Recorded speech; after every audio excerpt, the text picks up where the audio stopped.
Hello everyone, Shadowbagero. It's me, Martina, and as you might know, or you might not because you're new here, I like to dabble in painting from time to time. And I thought we could do something I haven't really seen a lot of people do before. If you know the Cyberpunk aesthetic, it's all about those like sci-fi high-rise buildings and narrow streets, neon lighting everywhere, and it's just super dystopian and futuristic, and I really love that aesthetic. But I thought I could at least attempt to make a painting of like a cyberpunk city using acrylic paint and UV paint. There's probably a reason why everyone does it digitally, but I'm gonna try my best and we'll see how it goes.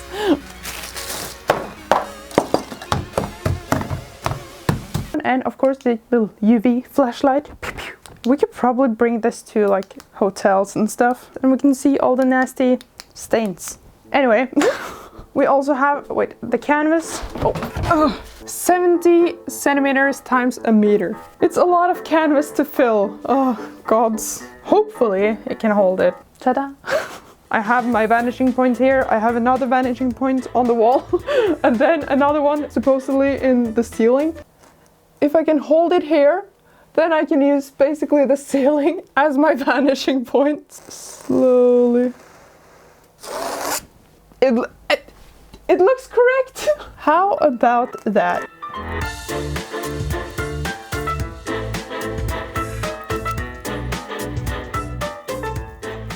The sketch is finished! I think everything should be correct according to the perspective. I've drawn in a bunch of high-rise buildings. We got these skywalks extending all over the place, connecting all the buildings for the pedestrians to get around. So now that we have all the line work, all the shapes, we can start blocking in all our colors. We got all kinds of different blues and purples. Just first mix some. And I'm using a palette knife. I think I'm gonna do that for a lot in the beginning. I think it's easy to apply very straight lines with it. And you can also add a lot of paint very fast. Just gotta wrap my head around the perspective here. Let's begin here.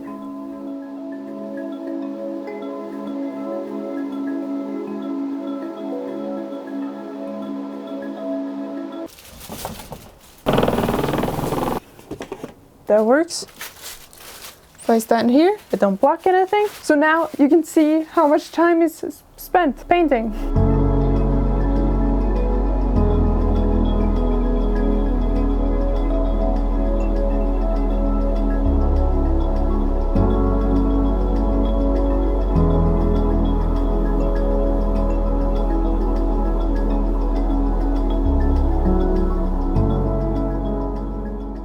I've got all the colors in. I think I managed to make them not so flat this time, but this is the point in painting I hate, because very often I take it and I put it in a corner and I forget about it, and then it's just this cubistic nightmare staring at me like, hey, finish me, and then I don't. It's tomorrow, good morning. I got my cup of joe, ready to go. Whoa! I'm gonna start working on the background. I usually like to do that first because then I can make the background all kinds of nice, and then I can move forward and not ruin the foreground while working on the background. Does that make sense? I think so. But I'm also gonna try to work on the underlight. I want some kind of lighting to come from below and kind of light upwards. So I'm gonna try to work on the lighting while I do everything else, which is something I usually don't do, but I should do because light is important. Let's paint.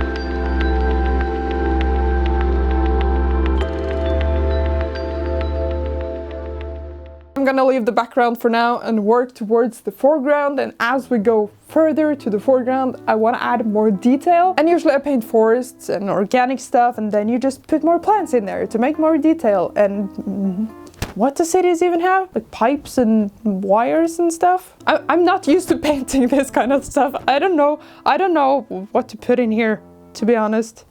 Let's get painting!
I don't want to paint anymore. I feel like every brush stroke I make just makes it worse. This happens every time, I swear to God. Every time I do a larger painting, this happens. I get to a point where I don't want to do it anymore. I feel like everything I do just looks bad, and I see how much work that's left to do, and my body's just resisting doing all this work, and my brain is like, no, you gotta continue, else you will never get good at painting. But I think just to get past this and kind of motivate myself a little bit, I'm gonna open up the UV paint, which is what I've been waiting for this whole time. I think that is just going to help me spike that motivation again. Before I go ahead and paint on here, I just want to do a little test of all the UV stuff we have. We have a couple of these like fluorescent Posca markers.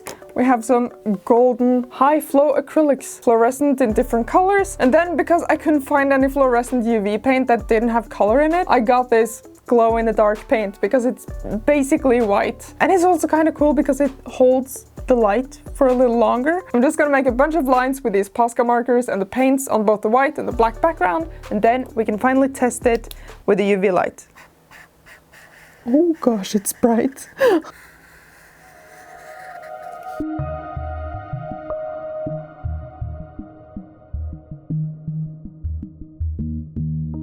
Okay, so we got all the paint laid down, and first impressions, the acrylics are so much brighter than the Posca markers. But I'm most curious about this blue paint because blue was the one color that was super hard to find in any fluorescent paint type. No markers, nothing. Blue was super hard to find, so I'm very curious to see if this even glows because it looks very dark. I think the acrylics are definitely a big winner. But I almost can't see the blue when I hit it directly with the UV light. Well, you can see it on the black background though, but not on the white one. That's kind of interesting. And in this thinner layer, you can't even see the glow light. Guess I have to put in a lot of layers of that. I think the acrylics is the big winner. Let's do it.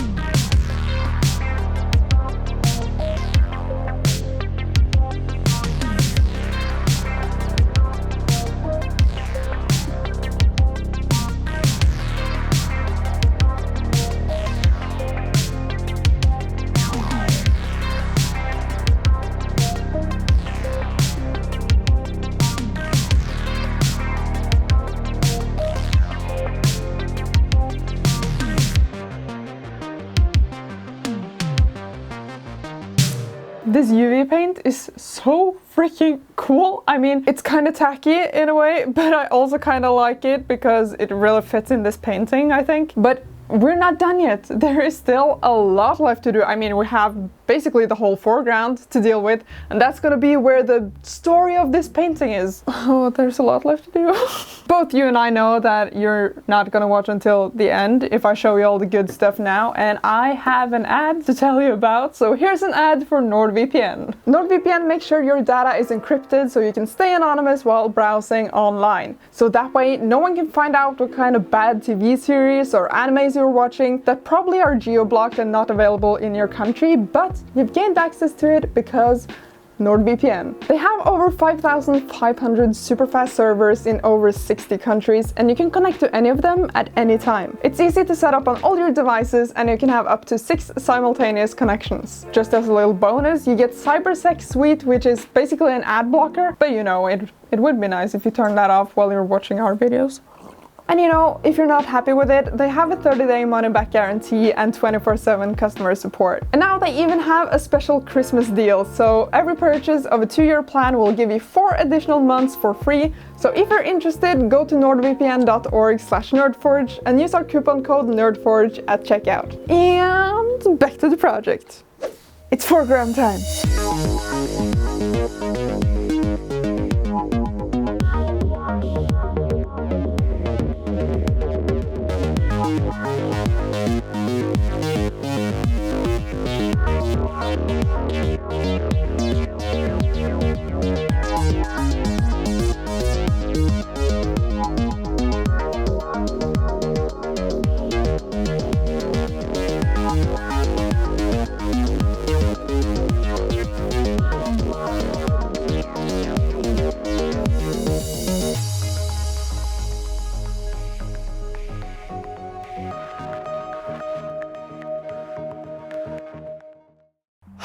it's finished. I have painted for literally, I don't even know how many days, but I felt like I just needed to stand in the field and just let my brain cool down for a bit before we have a look at the final result. There are 3 things I wanted to tell you about. 1, after this video there will be a behind the forge video talking more in depth about this project on our Patreon if you're interested in that. 2, we still have new merch, so if you want an awesome new hoodie or notebook or mug for the new year, then go to nerdforge.store. And 3, if you ever feel stressed out, then you should just go to a field and do a little dance.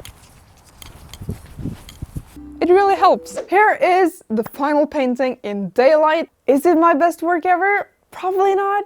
I mean, I'm happy with a lot of it, but I think some parts could have been done better. But I think that's just because I used UV paint and had to mix it in with acrylics, which is just entirely new to me. But now it's time to do the UV reveal. Okay. Let's turn this on. Oh, that is pretty darn cool. But now watch what happens when I turn the lights off. It goes from cyberpunk to a ghost town. I mean, we basically have 3 paintings in one. I'd say that's pretty good value. But if you want to see me hang this on my wall, then you can follow us on Instagram. I want to thank our YouTube members and patrons for basically paying me to do this crazy stuff. I mean, I don't get it, but I love you for it. Thank you so much. And I'll see you in the next project. Bye.